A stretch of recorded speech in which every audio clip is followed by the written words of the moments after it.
سبح اسم ربك الأعلى الذي خلق فسوى والذي قدر فهدى والذي أخرج المرعى فجعله غثاء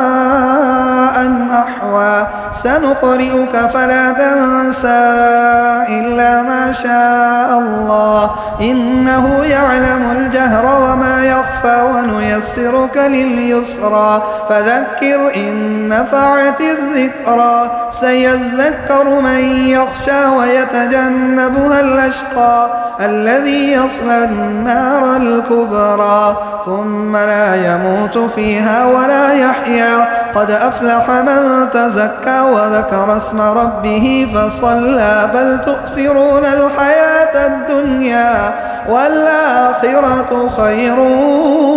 وأبقى إن هذا لفي الصحف الأولى صحف إبراهيم وموسى.